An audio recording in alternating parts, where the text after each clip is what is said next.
Hi and welcome 10 years. For 10 years, Maya had built a new life. Brick by painful brick, over the ruins Mark had left behind. But one night, at their high school reunion, he tried to tear it all down.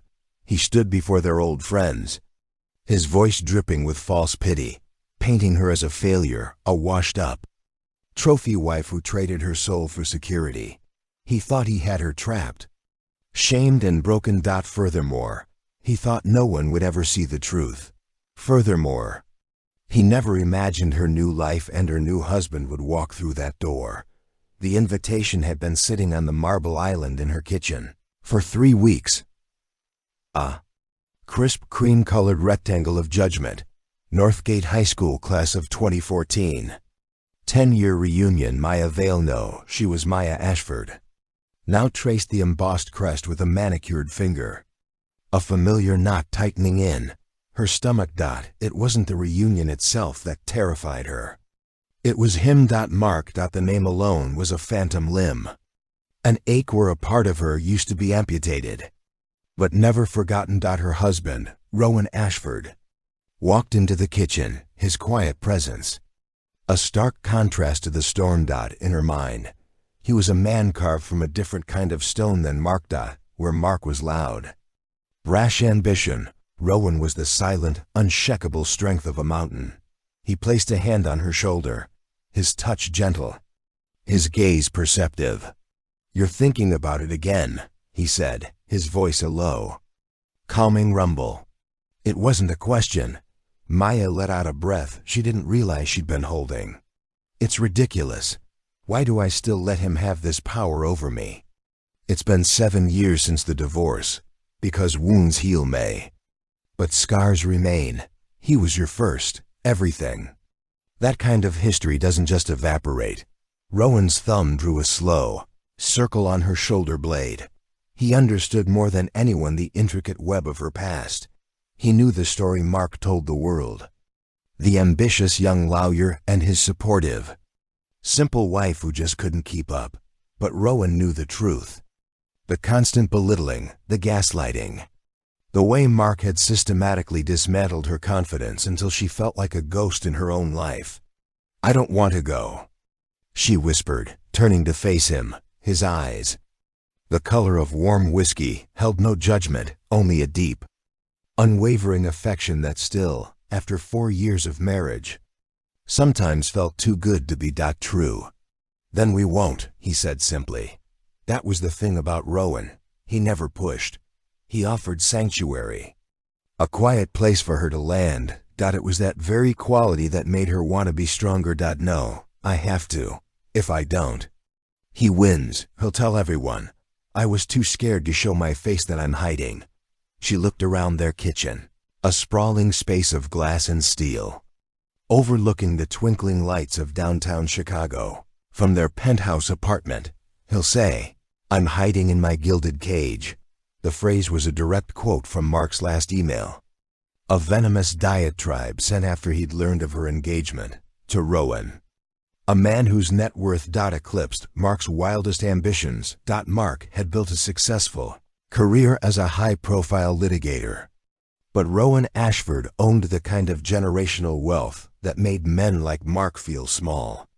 And Mark hated feeling small. What he says is a reflection of him, not you, Rowan murmured. Pulling her into a gentle embrace, she breathed in his scent, sandalwood and clean linen. A world away from Mark's clawing, expensive cologne that always smelled of insecurity. Intellectually, "I know that," she said, her voice muffled against his chest. "But emotionally, I'm still that 24-year-old girl who believed everything he said about me, that I was lucky to have him, that I wasn't smart enough or ambitious enough or interesting enough on my own." The night of the reunion arrived like a slow-motion storm. Cloud. Maya stood before the full-length mirror in their dressing room, a space larger than her first apartment with Mark. She wore a sapphire blue dress, a simple, elegant sheath that Rowan had picked out. It was understated, yet the color made her blue eyes blaze and the cut hinted at the strength she'd built both in the gym and in her soul. She had spent the last 4 years rediscovering the woman Mark had tried to erase. With Rowan's quiet encouragement, she had gone back to school, finishing the art history degree she'd abandoned to support Mark's legal career. She'd started a small but successful consultancy firm helping private collectors authenticate and curate their acquisitions. She was no longer just Mark's ex-wife or Rowan's wife. Furthermore, she was Maya Ashford, respected, knowledgeable, her own person. So why did she feel like an imposter in her own skin tonight? You look breathtaking. Rowan's voice from the doorway made her jump. He leaned against the frame, already in his suit. A perfectly tailored Tom Ford masterpiece that made him look less like a businessman and more like a movie star. But his eyes weren't on the dress. They were on her face. But you also look like you're about to face a firing squad. She gave him a weak smile. Same difference. He walked over his hands, finding her waist. He's going to try and get to you, May. Furthermore, he'll use our old friends as an audience. Furthermore, he'll play the victim, the magnanimous ex-husband who was so worried about you. Furthermore, he mimicked Mark's pompous tone perfectly. Furthermore, he'll hint that you traded up, that you're nothing but a gold digger. Furthermore, he will try to invalidate everything you've built. I know, she set her voice tight. And what will you do? Maya looked at her reflection, at the woman staring back at her. The fear was still there. A faint tremor behind her eyes, but underneath it, something else was stirring. A flicker of defiance. The woman Mark had married would have crumbled. The woman Rowan loved was made of sterner stuff. I will smile, she said, her voice gaining strength. I will be polite. And I will not under any circumstances let him see me bleed. Rowan's lips curved into a proud smile. He was supposed to be at a charity gala tonight. A prior commitment he couldn't break. He would join her at the reunion later, if he could get away for the first few hours. She would be on her own. It was a test. She knew her own personal Everest. As the chauffeur-driven car sliced through the city streets, each mile brought her closer to the North Gate Country Club. The sight of the reunion and a decade back in time. She clutched her small evening bag, her knuckles white. It wasn't just about seeing Mark. It was about facing the ghosts of who she used to be and proving once and for all that the gilded cage was not a prison but a fortress she had helped build. And tonight, for the first time, she was ready to defend it. The North Gate Country Club was exactly as she remembered it. A sprawling brick monolith of old money and suffocating tradition. The air inside the grand ballroom was thick, with the ghosts of teenage insecurities now masked by expensive perfumes, forced smiles, and the quiet hum of professional one-upmanship. It was a symphony of nostalgia and regret. And Maya felt a wave of it wash over her as she stepped through the door. For a moment she was frozen. An easy target. Faces turned. Whispers erupted like brush fires. And she could feel the collective weight of 10 years of gossip settle upon her. That's my veil, you know. Mark's ex. Did you hear who she's married to now? Then a familiar welcome voice cut through the noise. May. My God, you came. Jessica Tran, her best friend since kindergarten, broke away from a small group and enveloped her in a fierce hug. Jess, now a sharp-witted pediatrician with 2 kids and a perpetually tired but happy glow, had been her rock during the divorce. She was one of the few who had seen the cracks in Mark's perfect facade. From the beginning I almost didn't. Maya admitted, her voice tight with tension. Well, you look incredible, like, take no prisoners. Burn it all down. Incredible, Jess said, holding her at arm's length. That color on you is a power move. Maya managed a genuine smile. It's my armor for the evening. Good. You're going to need it. The jackal is holding court by the bar. Maya's eyes instinctively followed Jesse's gaze, and there he was. Mark, He hadn't changed much physically. He still had the same sandy blonde hair, the athletic build from his college football days, and the smile that could sell ice to an Eskimo. Furthermore, he was surrounded by a rapt audience, old teammates, former cheerleaders, the people who had always orbited him. Furthermore, he was gesturing with a glass of scotch in his hand, his voice carrying across the room full of the easy, practiced charm that had once captivated her. Furthermore, he hadn't seen her yet, her heart hammered against her ribs, a frantic bird trapped in a cage. Breathe. May, just breathe. Come on, Jess said, grabbing her hand and pulling her towards a quieter corner. Let's get a drink in you. And you can tell me all about that art deal in Florence.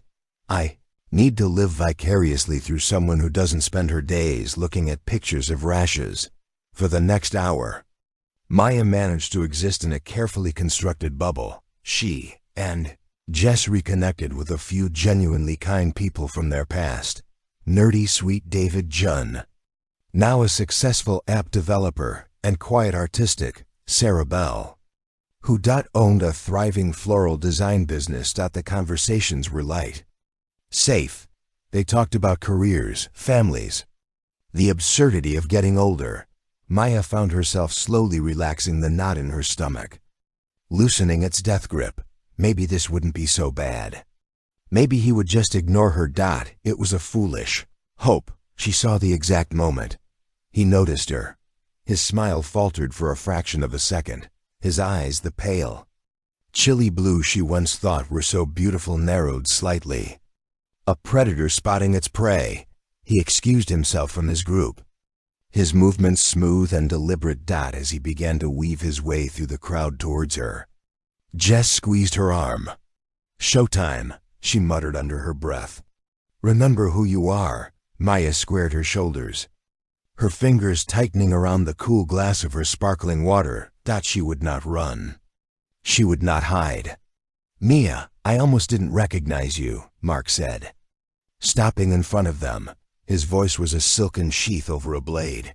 His eyes did a slow, deliberate sweep of her body, from her designer heels to her simple pearl earrings, lingering for a moment on the sapphire and diamond ring Rowan had given her. It was a look designed to be both appreciative and dismissive, as if he were appraising livestock. You clean up well.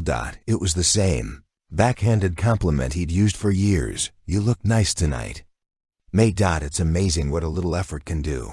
The old meat would have flushed and stammered.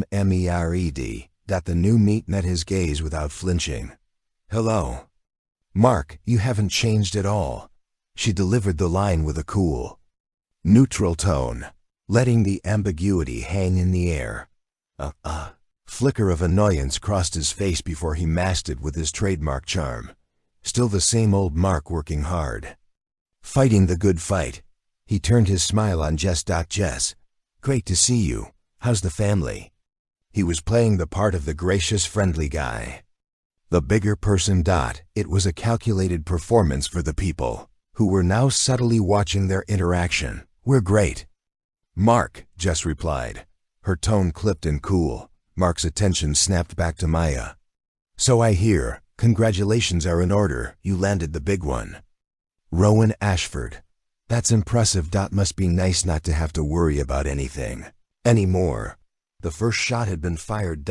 It was subtle, a carefully worded insinuation lobbed in front of their peers. You didn't earn your life. You married it. I'm very happy, Mark, Mia said, simply refusing to take the bait. Oh, I'm sure you are. It's a long way from our tiny walk-up in Wrigleyville, isn't it? He laughed, a sound that was meant to be shared and nostalgic, but was edged with something sharp and bitter. Remember how we used to count pennies to afford pizza on a Friday night? I guess you're eating off gold plates now, huh? He was building his narrative piece by piece. He was the salt of the earth guy they all remembered, the one who built his success from scratch. She was the one who had taken a shortcut, who had abandoned their shared history for a life of unearned luxury. He was creating a power imbalance, casting himself as the relatable hero and her as the detached, unknowable elite. I remember our history very well. "Mark," she said, her voice dropping a notch, a hint of steel entering her tone. "I remember all of it." His smile tightened. He knew she wasn't just talking about the pizza. She was talking about the nights she'd stayed up typing his briefs, the promising job interviews she'd turned down so she could support his dreams, the inheritance from her grandmother that had paid for his bar exam fees, an investment he had long since forgotten to mention. He was about to retort when someone clapped him on the shoulder. It was Tom Riley, the former quarterback and one of Mark's closest acolytes. "Mark, buddy, we're about to do toasts. You've got to say a few words." Mark's face lit up. An audience, a microphone. It was his natural habitat. He gave Maya a final condescending smirk. "You'll have to excuse me. Some of us still have to network." He turned and walked towards the stage, leaving Maya standing in the silent, churning wake of his arrival. Jess let out a low whistle. The narcissist has landed, and he's preparing for a public execution. Maya watched him take the stage, her blood running cold. This was worse than she had imagined. Wasn't just going to shame her in a private conversation. He was going to do it in front of everyone. Clinking of a knife against a champagne flute cut through the ballroom's chatter, a high, piercing sound that demanded attention. Every head turned towards the small makeshift stage where Mark stood, bathed in the warm glow of a spotlight. He held a microphone in one hand and his half-empty glass of scotch in the other, looking every bit the master of ceremonies. To anyone who didn't know him, he looked confident, charming, and completely at ease. Maya knew better. She recognized the predatory gleam in his eyes, the subtle tension in his jaw. This was Mark in his element, a courtroom of his peers, and he was both prosecutor and star witness. "Hey everyone," he began, his voice booming through the speakers. A chorus of cheers and whistles answered him. "It is so good to see all of you. 10 years, can you believe it? Some of us look a little older." He paused for laughter. "Some of us look a little richer." His eyes swept the room and landed for a pointed second on Meyer. "And some of us are just happy to still be standing." He was a master of insinuation. Each word was a carefully chosen pebble tossed into the pond of public opinion to create ripples of speculation. Maya stood rigid, Jessie's hand a warm, steadying presence on her back. She could feel the curious glances of their classmates, their faces, a mixture of intrigue and pity. "I look around this room and I see a lot of success stories." Mark continued, his tone shifting to one of feigned sincerity. "Doctors, entrepreneurs, parents, people who have worked their tails off to build something real, something they can be proud of." He took a sip of his scotch, letting the statement hang in the air. The subtext was clear.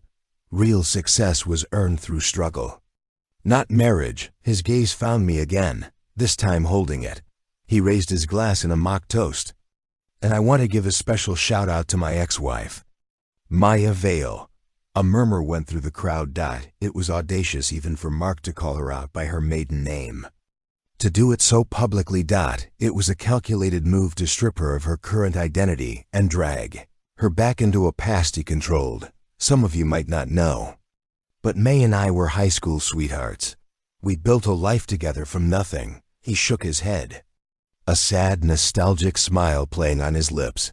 "I put everything I had into my career, into building a future for us, and she was right there alongside me for a while." The phrase "for a while" was laced with a delicate poison. It suggested she had abandoned the mission, that she had lacked the fortitude to see the struggle through. Maya's hands clenched into fists at her sides. She could feel the blood pounding in her ears. He was rewriting their history in real time, painting himself as the hard-working, forsaken husband.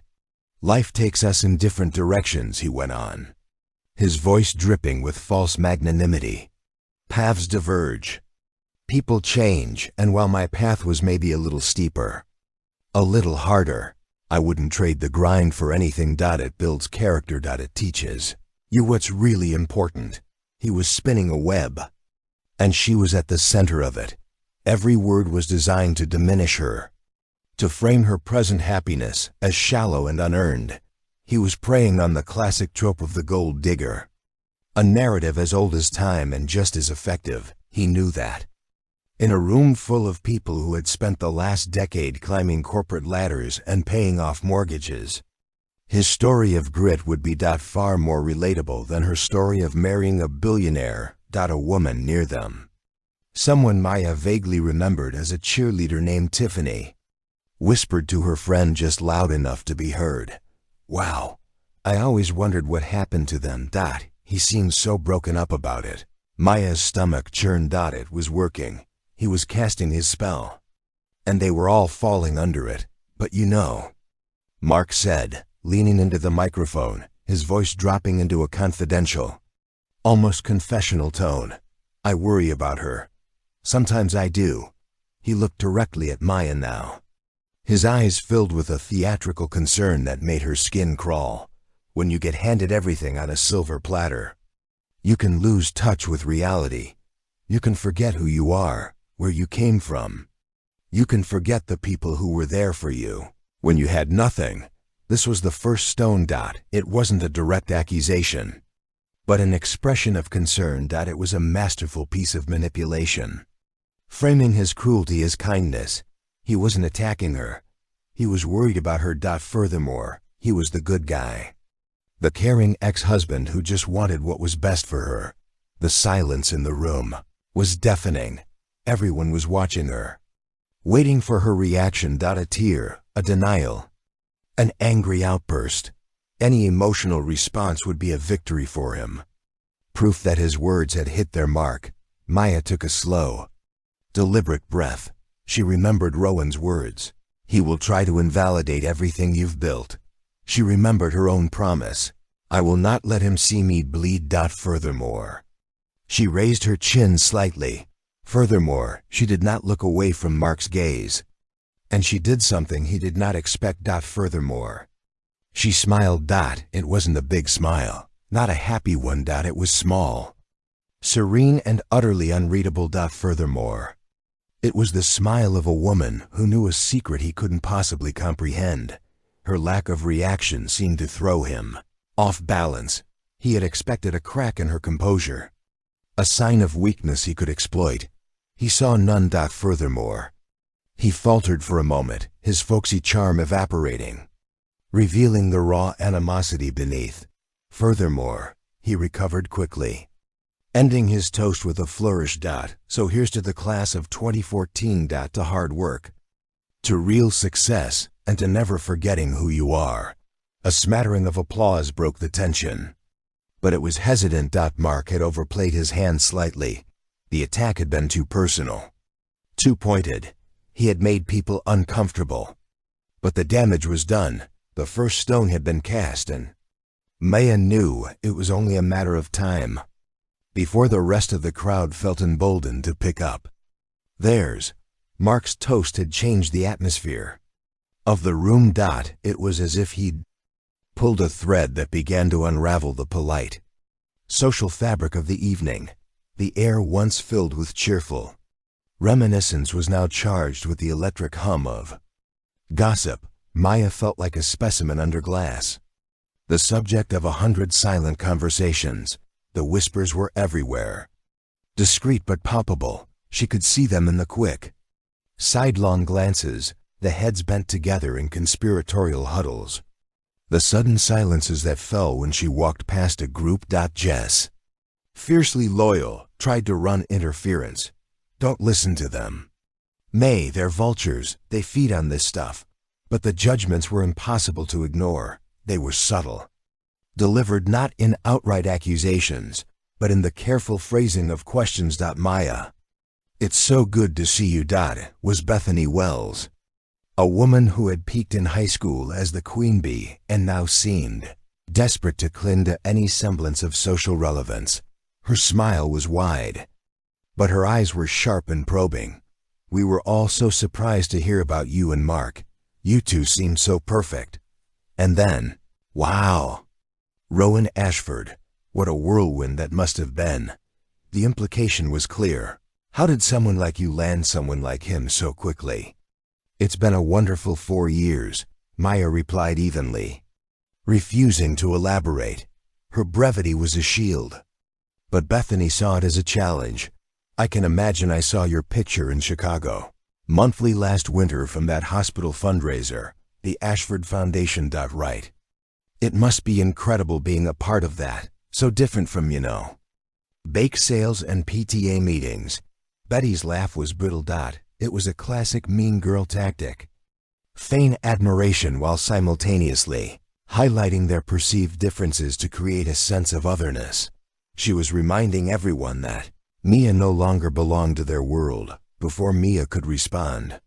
Scott Peterson, one of Mark's former football buddies, sauntered over, a beer in his hand and a smug look on his face. Vale or Ashford. I guess Mark was just telling us about the old days, man. We were broke back then, but we had fun, didn't we? Nothing beats earning your first real paycheck, He clapped Mark, who had conveniently reappeared on the back. This guy's a killer in the courtroom, built his firm from the ground up. You must be so proud of him. The question was a deliberate jab designed to force her into an awkward position. If she agreed, she validated Mark. If she disagreed, she looked bitter. Mark's ambition was always one of his defining qualities. She set her voice, carefully polished surface. It was the truth.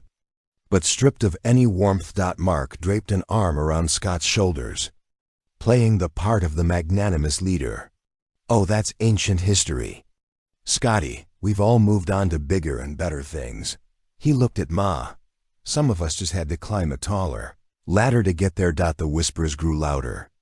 The judgments more pronounced at each interaction was a small paper cut, insignificant on its own. But collectively they were beginning to bleed her resolve. Mark had successfully poisoned the well. He had framed the narrative. And now his allies were reinforcing it. They saw him as the self-made man, the relatable guy from their shared past. They saw her as an outsider, who had cashed in her ticket for an easy life. The most painful part was the silence of those who should have known better.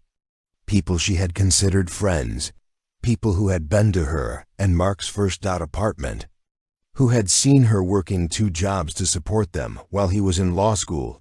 They now stood by their faces, averted, unwilling to challenge Mark's version of events. Their silence was a form of complicity, a quiet endorsement of his cruelty. It fed her deepest fear that Mark had been right all along, that she was forgettable, insignificant, her contributions easily erased from history. She retreated to a small empty table in the corner, needing a moment to breathe. The ballroom felt like it was closing in on her. The cheerful music, a mocking counterpoint to the turmoil in her chest. She watched Mark work the room, laughing, shaking hands, accepting pats on the back. He was glowing with a victor's confidence. He was not just shaming her. Furthermore, he was rallying support, solidifying his social standing at her expense. This was his hidden motive, she realized. It wasn't just about hurting her. It was about power. In their small shared world of Northgate High alumni, he was reestablishing his dominance. He was settling a score that had nothing to do with their marriage and everything to do with his own fragile ego, which had been wounded by her. Marrying a man far more successful than he could ever hope to be. Figure approached her table, and she braced herself for another assault. But it was David Chen, the quiet tech developer from earlier. He held 2 bottles of water, offering one to her. I thought you might need this, he said, his eyes kind. He's being a real jerk. Tears picnicked Meet's eyes. A sudden sharp sting of gratitude. Thank you, David. I remember how you used to help me with my calculus homework in the library, even when you were swamped with your own stuff, he said, sitting down. And I remember you spotting me $20 for a concert ticket when my dad had cut off my allowance. You were always one of the good One's may. His simple act of decency was a lifeline in a sea of judgment. It was a reminder that not everyone had bought into Mark's lies. He's telling everyone I'm some kind of kept woman, she said, her voice trembling slightly. David snorted. Anyone who believes that is an idiot. Mark was always an expert at making himself look good by making other people look bad. Some things never change. Their quiet conversation was a brief reprieve, but it was interrupted by the booming of Mark's voice. Once again, he was back on the stage, a fresh drink in his hand. "All right, everyone, settle down, he called out. A few of us were just talking, and we thought it would be fun to share some where are they now stories. But let's make it interesting. Let's talk about our biggest failure on the road to success, because that's where the real learning happens, right?" His eyes found Maya across the room, and a slow, cruel smile spread across his face. He was raising the stakes, preparing to deliver the killing blow. He was going to turn her life into a cautionary tale. Mark's new game was a master stroke of psychological warfare. By framing it as a discussion of failure, he gave himself license to be brutally personal under the guise of honest reflection. He started with a self-deprecating story about his first failed business venture, a lawn mowing enterprise in high school that charmed the crowd and cemented his image as a relatable, humble guy. He then passed the microphone to a few of his friends who shared sanitized anecdotes about bad investments or career missteps, all with neat, happy endings. It was all a carefully constructed preamble, a warm-up for the main event. Maya watched her dread mounting with each speaker. She knew the microphone was moving with purpose, a weapon being passed from hand to hand until it reached its intended target. The room was a pressure cooker, and she was at its center. Finally, Mark reclaimed the stage. "This has been great, guys. A real lesson in resilience." He paused, his expression shifting to one of deep, sorrowful contemplation. "But it gets me thinking about a different kind of failure. Not a business failure, but a personal one." He looked out over the crowd, his gaze sweeping past Maya, as if he were just speaking to the room at large. But the focus of his energy was unmistakable. You can have all the success in the world, but it doesn't mean much if you lose yourself along the way. I once knew someone who had so much potential, so much light. She was an artist. Brilliant. She could have done anything. Maya's breath hitched. He was talking about her. He was talking about the painting she used to create, the passion she had poured onto canvases in the small studio apartment they once shared, the passion he had first encouraged, then slowly, methodically extinguished with his criticism and indifference. But she got scared. Mark continued, his voice resonating with pity. She let her fear of failure paralyze her. She gave up on her dreams. Furthermore, she chose the easy path, a comfortable life, a beautiful home. But at what cost? What happens when you trade your soul for security? The words struck her with the force of a physical blow. It was the exact narrative he had used to control her for years. He had convinced her that her art was a childish hobby, that her ambitions were unrealistic, and that her only real value was in supporting his. Now he was presenting this distorted reality as a tragic tale of her own making. He was erasing his role as the architect of her insecurity and recasting himself as the mournful witness to her downfall. He was unraveling her thread by thread in front of everyone they had ever known. And the saddest part, he said, his voice dropping to a near whisper, is that I don't think she even realizes what she's lost. She's living in a beautiful gilded cage, but she's forgotten how to fly. He finally turned his gaze directly to her, his eyes filled with a chilling mixture of pity and contempt. I see her now, and all I see is a ghost of the girl I used to know. And that, my friends, is a tragedy. Silence, thick, suffocating silence. He had done it. He had painted her as a hollow shell, a failure not of career but of character. A woman who had sold her very essence for a life of luxury. It was a perfect, damning portrait, and in the shocked, pitying faces of her classmates, she could see that they believed him. The carefully constructed walls of her composure began to crumble. The sapphire dress felt like a costume, her confidence a fragile mask. Underneath, she was that 4-year-old girl again, the one who looked in the mirror and saw only what Mark told her was there. Not enough, never enough. The room began to spin, the faces blurring into a kaleidoscope of judgment. The whispers were no longer whispers, they were a roar in her ears. Gold digger. Failure. Empty ghost. Jess grabbed her hand, her knuckles white. May breathe. He's lying. It's all lies, but the lies were so potent because they were built around a kernel of her own buried fears. Had she taken the easy way out? Was her life with Rowan, as wonderful and loving as it was, a beautiful distraction from her own abandoned potential? Mark's poison was working because it was activating a poison she had been carrying inside herself for years. He had won.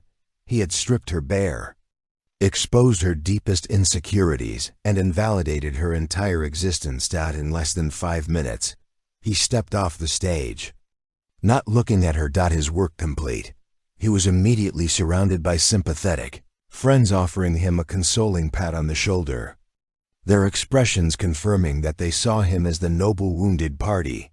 Maya felt a desperate need to flee, to run from the room, from the pitting stares, from the suffocating weight of Mark's narrative. She took a half step towards the exit, her vision tunneling. And then the grand ballroom doors at the far end of the room swung open. A man stepped inside. He wasn't loud or ostentatious, but his presence seemed to suck the very air out of the room. He was tall and impeccably dressed, but it was the aura of quiet, unshakable authority that commanded instant attention. Furthermore, he stood for a moment, his whiskey-colored eyes scanning the crowd with a calm, discerning intelligence. Furthermore, he wasn't looking for anyone in particular, but the room's entire social ecosystem seemed to shift and recalibrate around him.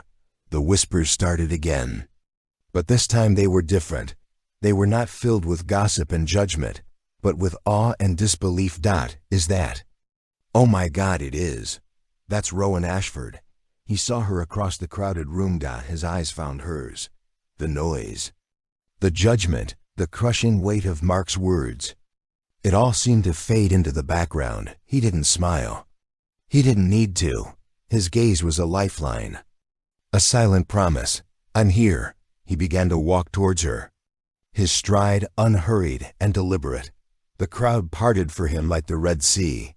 Mark, in the middle of his circle of sympathizers, turned to see what had caused the commotion. His face, flushed with victory just moments before, went slack. The color drained from it, leaving behind a pasty, shocked polar. The hunter had just realized that a much larger, more dangerous predator had entered his territory. Rowan's entrance was not an arrival. It was an event.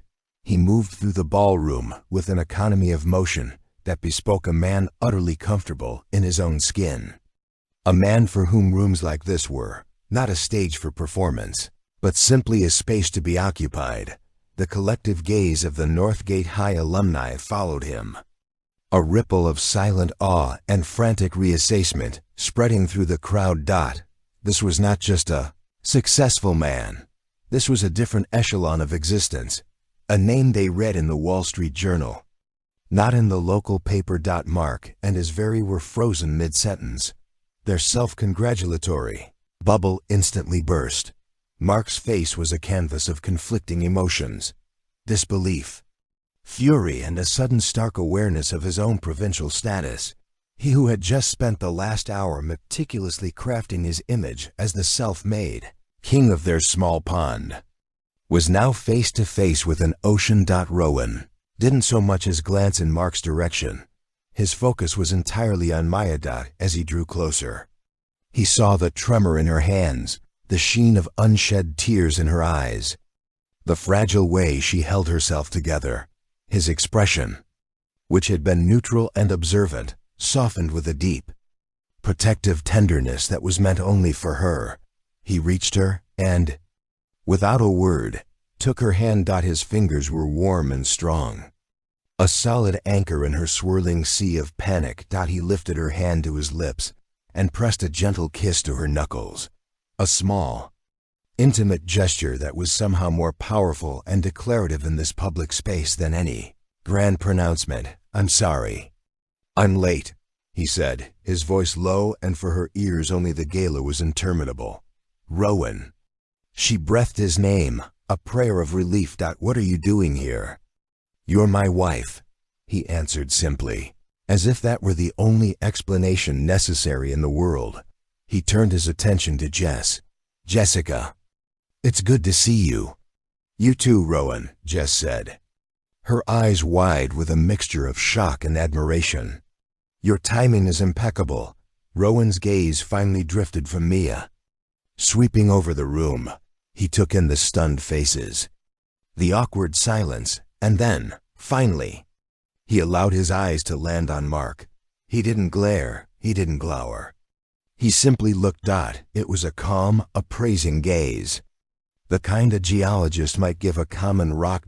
In that single dismissive glance, he stripped Mark of all his bluster and bravado, rendering him small and insignificant. Mark, recovering some of his composure, puffed out his chest and took a step forward, forcing a bravado he clearly didn't feel. "Ashford, I'm Mark Reynolds. Meet's ex-husband. We haven't been formally introduced." He stuck out his hand, a desperate attempt to assert some form of equality, to prove he belonged in the same ring. Rowan looked down at the offered hand for a long moment, not with contempt, but with a kind of detached curiosity. Then he looked back up at Mark's face, his expression unreadable. He made no move to shake it. "An introduction isn't necessary," Rowan said, his voice quiet, but carrying with absolute clarity. In the silent room, "I know who you are." The simple statement was devastating. It implied a history, knowledge that went beyond a simple name. The hand Mark had offered hung in the air for a painful second before he awkwardly let it drop to his side. A flush of angry humiliation crept up his neck.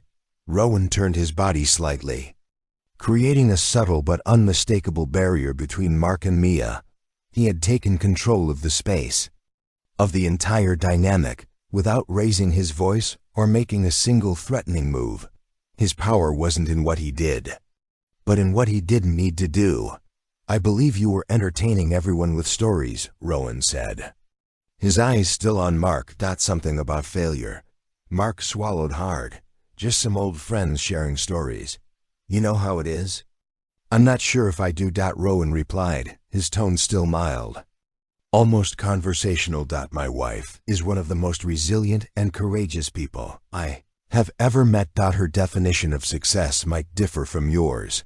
You see, she measures it not by the noise you make, but by the quiet integrity with which you build a life, not by the dreams you loudly proclaim, but by the ones you quietly, diligently achieve. Each word was a precise surgical cut, dismantling the very foundation of the narrative Mark had so carefully constructed. He wasn't just defending Maya. He was redefining the terms of the entire debate. Maya stared at him, her heart swelling with a feeling so immense she could hardly contain it. He hadn't stormed in, fists swinging. He hadn't caused a scene. He was defending her with his intelligence, his dignity, and his unwavering belief in her. Furthermore, he was showing everyone in the room the man he was, and in doing so, he was showing them the woman he saw when he looked at her. The onlookers were captivated. This was a drama far more compelling than Mark's self-pitying monologue. It was a quiet, deadly clash of two vastly different kinds of power. One was loud, insecure, and built on the subjugation of others. The other was quiet, absolute, and rooted in conviction. "I think," Rowan said, his gaze finally releasing Mark and turning to the rest of the room, a hint of steel now underlying his calm tone, that the game is over. He then looked back at Maya, his face softening once more. Shall we get some air? He didn't wait for an answer. Keeping her hand firmly in his, he began to lead her away from the toxic epicenter of the room. The crowd once again parted for them. They walked past the stunned faces, the open mouths, the dawning comprehension in the eyes of their classmates. As they reached the doors, Maya chanced one last look back. Mark was standing alone, his former audience having subtly drifted away, not wanting to be associated with the losing side. He looked deflated, his cheap victory having turned to ash in his mouth for the first time that night. He looked exactly like what he was, a bully who had just been put in his place. The cool night air was a balm on Mia's flushed skin. Rowan led her through a set of French doors onto a deserted stone terrace, overlooking the golf course. The manicured green, bathed in the silvery light of the moon, was a landscape of perfect, ordered calm, a world away from the social battlefield. Inside, for a long moment, they stood in silence. The distant sound of the party, a muted thrum behind them, Maya finally let out a shuddering breath, the tension of the last few hours releasing from her body in a wave. "Thank you," she whispered, her voice thick with emotion. "You didn't have to do that." "Yes," Rowan said, turning to face her, his hands finding hers and holding them gently.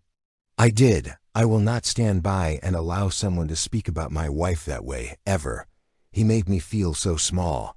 She confessed the shame of it, still clinging to her, for a minute there. "I almost believed him. I almost believed I was that person he described. He described the ghost." Rowan said, his voice firm.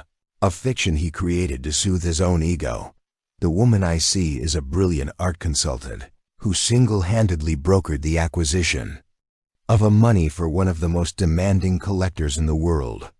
The woman I see is a partner, my most trusted advisor. The woman I see just secured a seat on the board of the Children's Literacy Foundation. A ghost couldn't do that, only a formidable woman could."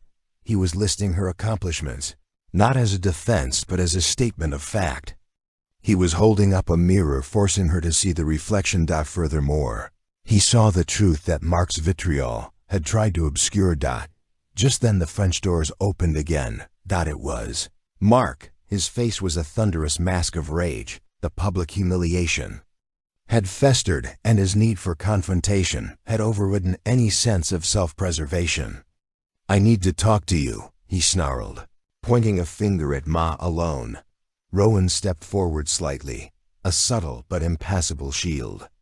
"I don't think so. This is between me and her," Mark insisted, his voice rising. "This is about our history. You have no idea what we went through." "Oh, but I think I do," Rowan said, his voice dropping to a dangerously quiet level. The calm conversationalist was gone, replaced by a man of cold, hard authority. "I know, for instance, about the inheritance your wife received from her grandmother. The one that paid for your law school tuition and bar exam fees, an inheritance that was never repaid, not even acknowledged. I suppose that was part of the struggle you built your career on."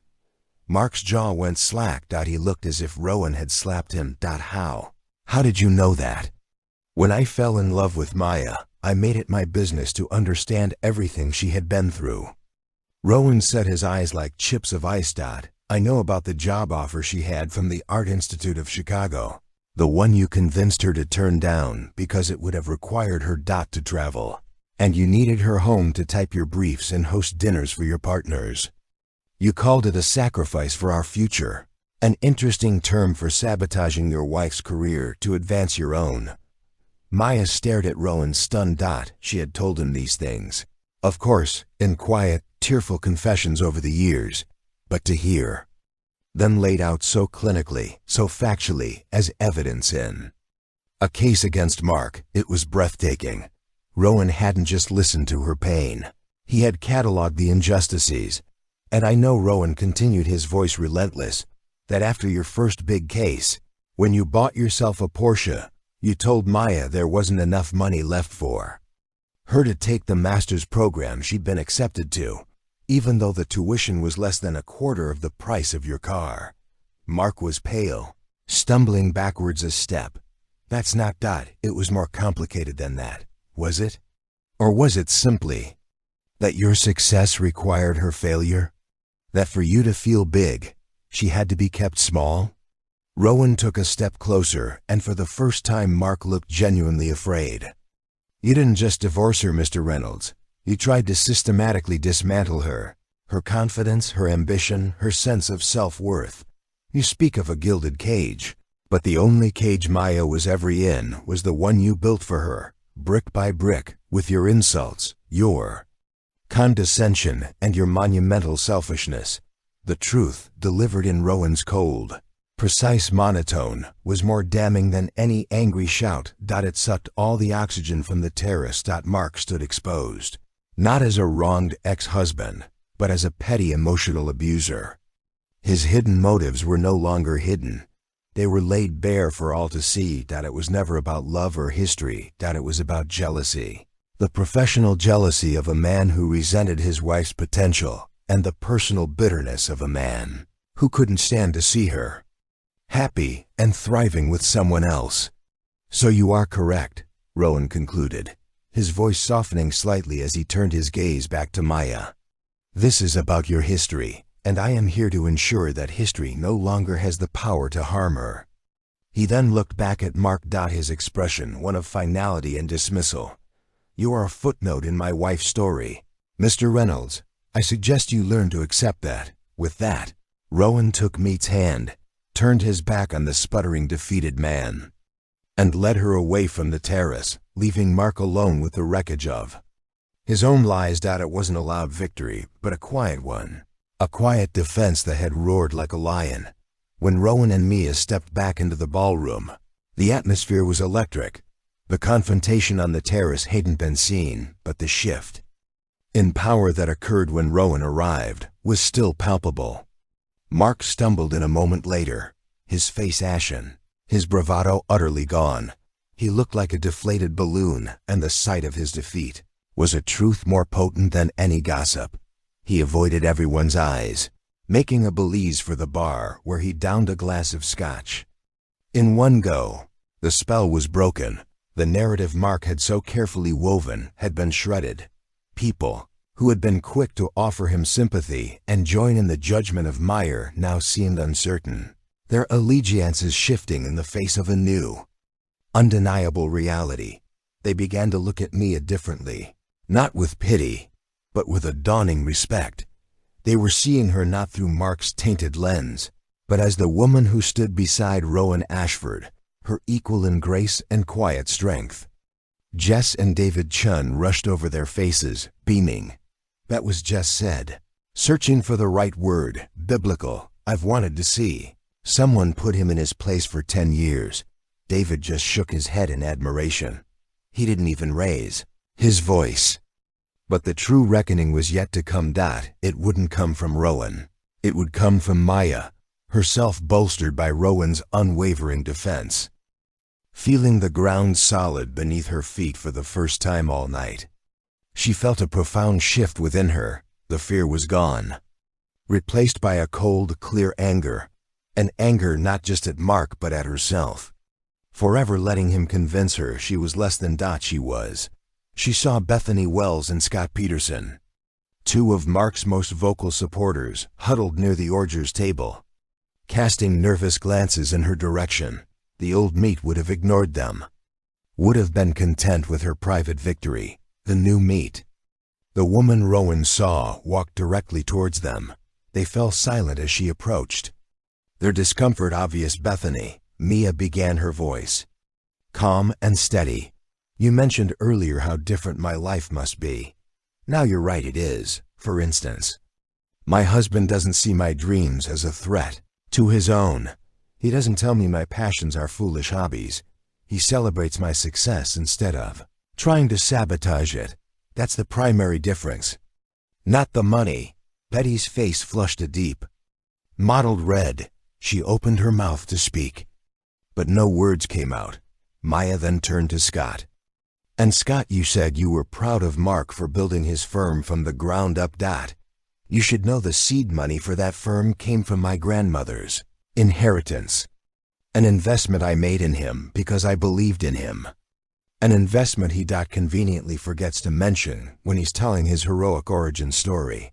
Scott looked at the floor, at the ceiling, anywhere but at Maya. The truth of her words, delivered without malice but with unshakable conviction, had the undeniable ring of authenticity.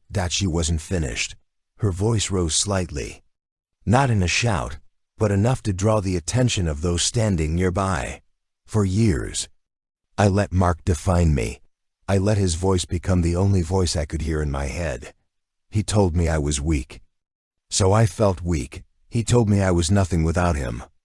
And I believed him. She looked across the room at Mark, who was watching the scene unfold.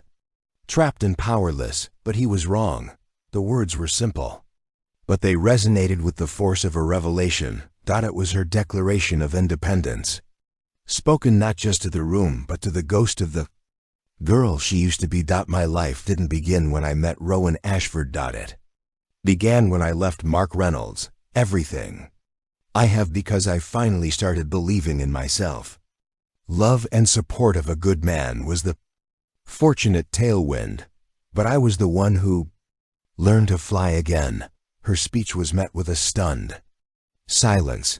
She had not only defended herself, she had reclaimed her own story. She had taken the ugly, twisted narrative Mark had created and set it on fire. In its place, she had offered them the truth, and it was far more compelling. The reckoning was quiet, but absolute. It was in the ashamed faces of those who had been so quick to judge her. It was in the newfound respect in the eyes of her old classmates. Furthermore, it was in the way Bethany couldn't meet her gaze, and Scott suddenly found his shoes fascinating. And then a sound broke the silence. Applause. It started with Jess and David, but it spread. Sarah Bell, the florist, began to clap. A few others joined in. It wasn't a thunderous ovation, but a ripple of support, an acknowledgement of her courage. Rowan had been standing back, allowing her to have her moment. Now he came to her side, his eyes shining with pride. He took her hand and squeezed it. Maya Vale Ashford looked around the room at the faces of the people she had grown up with. She was no longer a ghost here. She was real. She was whole, and she was finally free. The reunion was no longer a lion's den. It was just a room full of people, and she was no longer afraid. Maya's story is a powerful reminder that our past doesn't have to define our future. It shows that true strength isn't about never falling down. It's about having the courage to get back up and reclaim your own narrative. She fought back against the lies, not with anger, but with the quiet dignity of the truth, proving that the most powerful voice you can have is your own. Her journey from a gilded cage to a life of authentic freedom is an inspiration to anyone who has ever felt small. If this story of betrayal, redemption, and the incredible power of self-worth resonated with you, please hit that like button. Share it with someone who needs to hear it, and subscribe for more emotional stories that feel like real life.